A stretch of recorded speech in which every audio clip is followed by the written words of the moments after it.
calling it a 10 on 10 budget. The markets also have given it a thumbs up. In conversation with ET Now, Secretary Expenditure as well as Secretary DIPAM, Finance Minister's A-team. So I appreciate you taking your time out and speaking with us today at ET Now. Mr. Somanathan, let me first come to you, and then I'll, of course, be going to the DIPAM Secretary as well. There's a big push towards infrastructure in this budget. We've seen the highest ever spending program or an outlay being done of close to 35 lakh crore rupees. I want to first begin by understanding from you, how hopeful are you that this is the right time for this push? Finance Ministry has been saying for long that we will push the accelerator when it is going to mean the most for the economy. Is this the right time? And how hopeful are you that this is really going to mean a lot for the economy going forward?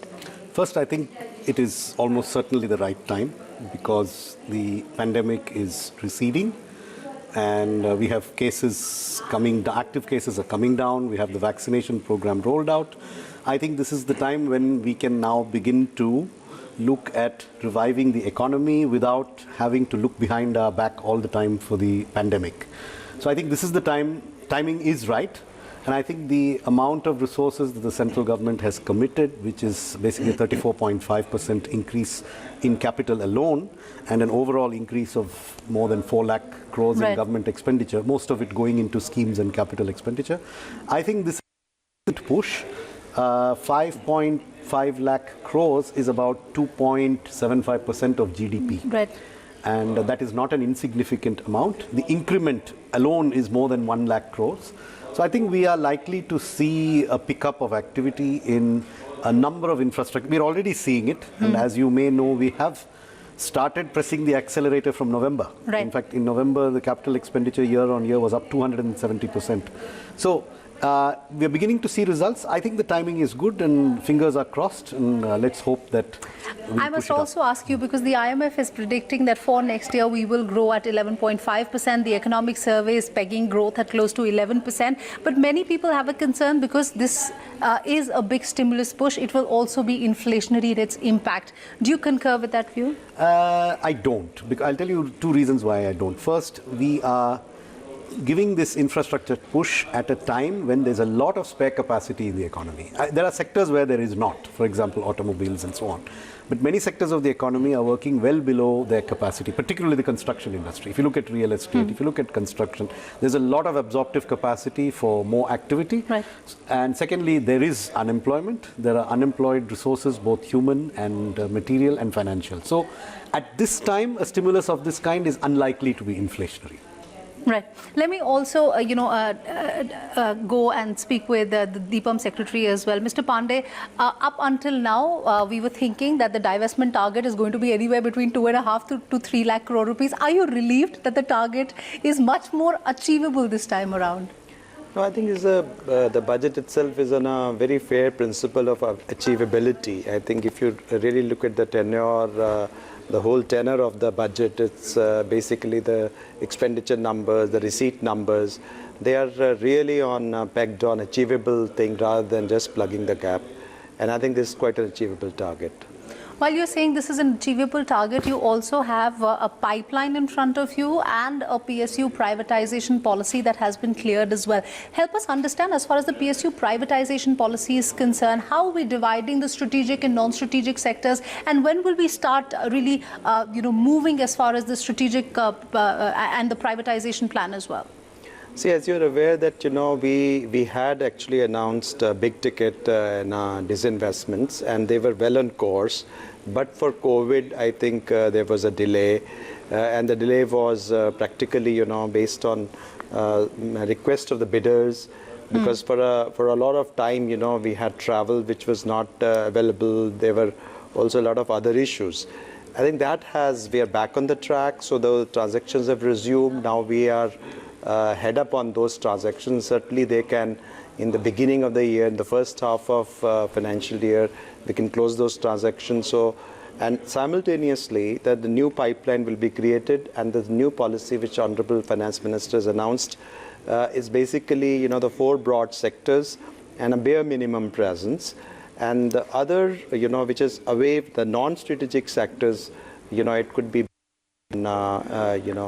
all of them can be privatized, but definitely there'll be a sequencing based on the market interest, and that I think Niti Aayog will start the work right away.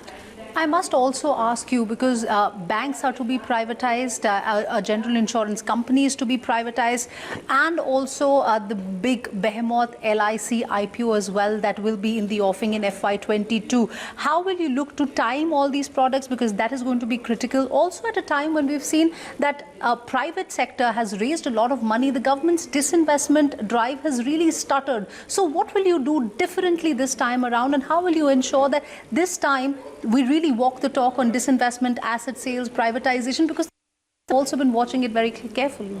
One thing we have, as Honorable Finance Minister stated very clearly, our focus is on strategic disinvestment, which is basically privatization, and not really, trying to do the minority stake sale and all. So that's the one big picture. The certain transactions have been named, Honorable Finance Minister mentioned in this speech. Then there will also be, and these are big ticket, large transactions, certain more names would also be added. And the market interest is also reviving in these markets, in the disinvestment market. So we are hopeful that it will be carried on. As regards LIC IPO, it was announced by Honorable Finance Minister, and the legislative amendment for LIC are being carried in this session along with the Finance Act. The same thing is about the IDBI Bank. Right. IDBI Bank is, the disinvestment will be facilitated through a legislative amendment which was needed, which is also a part of the Finance Act. So we won't be wasting any further time on making legislative amendment because they're being introduced as a part of the Finance Act. The Finance Act itself.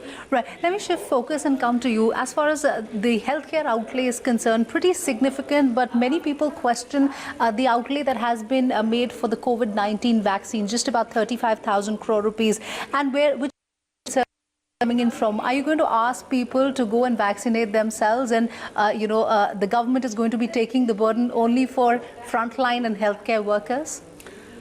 I think you may have noted that the Finance Minister said in his speech that I will provide more if required. If needed. See, the cost of vaccination it's a matter of speculation right now. 2 doses of the vaccine currently cost about 400 rupees, and then with an incidental cost of about another 160. At about 600 rupees, you can do vaccination of one person. So 35,000 is actually quite a lot. It is enough to vaccinate roughly 40 crore people out of a population of 130 crores. Now, beyond that, we don't have visibility on how many more will need to be vaccinated in order to achieve the levels of immunity that are necessary. The Health Ministry has told us that initially we need to plan for a vaccination program till September. And beyond that, the evolution of the pandemic, does it require universal vaccination, or is that enough? And what will be the prices of vaccines then? It might fall if you get more vaccines. So there's a lot of speculation. So I think 35,000 crores is a reasonable estimate to start with, but we are committed to increasing it if it becomes necessary. Quite interesting. And while we're talking about the vaccination outlay, a lot of people are giving a thumbs up to this budget in terms of the transparency as well. Secretary DIPAM also said that in terms of the numbers this time around, it's pretty pragmatic. The Finance Minister making it very clear in her speech that the funds from NSSF will not be going into FCI anymore. How tough was that exercise? Because the government has been saying for some time that we will be making it very clear which are the off-budget items. But this time around, I think you've really walked the talk on that front. Yeah, we have done 2 things this year. First, you know that this year we ran the Pradhan Mantri Garib Kalyan Anna Yojana for 8 months, which is 800 million people being provided with free food grains for 8 months. That alone cost us about 1,35,000 crores. So what we have provided in the revised estimates this year is not only the original provision, not only the additional provision for the Anna Yojana, but also repayment of some of the old NSSF loans that FCI had taken. So that's why the provision is about 4.23 lakh crores yes. is the budget provision in the revised estimates. Next year, we are bringing the entire estimated food subsidy onto the budget. So there's no incremental NSSF going towards food subsidy. Much of the past NSSF has been repaid, And going forward, the intention is that we will use the budget to pay for food subsidy, and we will not use extra budgetary resources. And we've actually now onboarded it completely for next year. That's quite interesting. You also, said that while we're looking to increase the fiscal deficit for this year and next year, as far as the states are concerned, the 15th Finance Commission has given them a 0.5% leeway, depending on the power sector reforms that they undertake. In addition to a 4%. Yes, in addition to a 4%. What is the appetite? At the end of the day, we're seeing that states are really, really stuttering as far as power sector reforms are concerned. Yes, but it is also an area where reform is absolutely necessary. So I think the Finance Commission has some specific recommendations, and I think the Commission has done a very reasonable job of coming up with something that is challenging but achievable. And I think we need to go with the Commission's recommendation. And if the states do not wish to undertake those reforms, then that part of the fiscal deficit is something that they won't be able to access. So the incentive for the states to do these reforms is very strong. Right. Having said that, sir, incidentally, this year we had a power sector reform incentive. We've already got 2 states that have done it. Right. So we've actually released money to 2 states on doing the direct benefit. That still have That's true, but it shows that a beginning can be made, even with a smaller incentive. And this incentive is bigger than what we had given. So here's hoping that the states actually walk the talk. I'm trying to speak with a whole host of other state finance ministers as well, and I will be posing that question to them. Let me also sir, shift focus and once again get back to the privatization drive and the disinvestment drive. As far as BPCL, BEML, Shipping Corp, some of these companies that are in the pipeline, as far as BPCL is concerned, the market was expecting a lot of big names to come in. Has that, in a way, hampered the government's own confidence with respect to the privatization process? Because the names that have come in for BPCL are not the kind of names that we were expecting, the big ticket names that we were expecting in the first place. See, for the confidentiality of comparative bids, we don't actually name. I think only the media is speculating who has come in and who has not. So I would refrain from doing so, because as you would see, we would like the most competitive bids. And all I can say is there are multiple bids, there are very serious bidders. The bidders, $10 billion is the entry barrier, so you can imagine the $10 billion is only a serious bidder would come in, and there are multiple bidders.